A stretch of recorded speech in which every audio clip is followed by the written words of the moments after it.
और किसी चीज के साथ ब्रह्मा बाबा का नाम नहीं जुड़ा हुआ है, लेकिन भोजन के साथ जुड़ा हुआ है, ब्रह्मा भोजन। संपूर्णता की जो हमारी यात्रा है, आधी यात्रा केवल इस एक धारणा से पूर्ण हो जाएगी, यदि हम योग युक्त होकर भोजन बनाएं और योग युक्त होकर खाएं।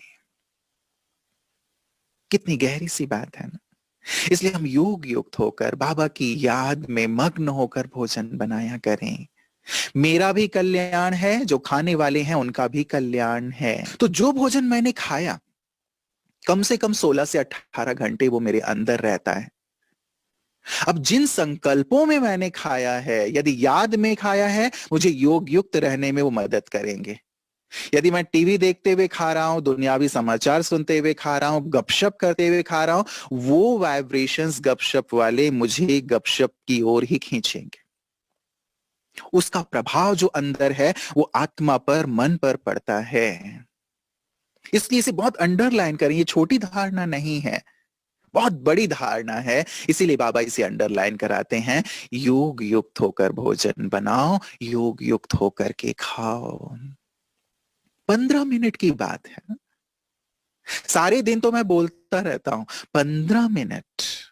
क्या मैं बाबा की याद में मौन रह करके भोजन नहीं कर सकता? यदि आपको पीएम के साथ बैठकर भोजन करने का अवसर मिले, सीएम के साथ बैठकर भोजन करने का अवसर मिले, आप कितना प्राउड फील करते हैं। और यहां भगवान ऑफर करते हैं कि तुम मेरे साथ बैठकर भोजन करो, मेरी गोद में बैठ करके भोजन करो, कितना आनंद आएगा भगवान के साथ। एक एक गिट्टी, एक गिट्टी जैसे मैं अपने पिता को खिला रहा हूं, पिता एक गिट्टी मुझे खिला रहे हैं। एक गिट्टी मैंने अपनी माँ को खिलाया, माँ ने मुझे एक गिट्टी खिलाया।